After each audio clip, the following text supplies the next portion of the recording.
Cá cạn được mà mới cá sặc đó cô.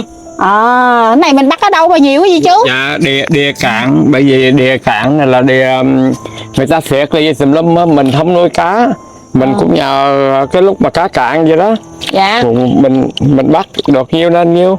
Rồi cái bắt mà rồi sao mà bắt được cá nhiều dữ giỏi dạ, vậy? mà bị nó còn có một dũng một không, nó còn một dũng đó rồi. Dạ. Rồi cái này là người ta xẹt nó chê.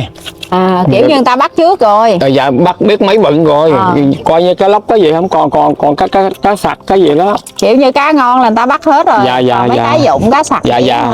Mình có còn hơn không đó cô. Dạ. Nhưng mà cá sặc này ngon nè, không phải cá sặc điệp đâu, cá sặc này ngon hơn phải không chú? Dạ, cái này cá sặc bún. Cá sặc bún, thịt nó rẻ hơn cá sặc điệp. Dạ. Dạ. Rồi đem vô nhà đi cho nó an toàn. Rồi dầu lửa đồ đem xa lò nghe chú nghe. Dạ. Rồi bữa nay chú định nấu món gì ở trên lò vậy? Dạ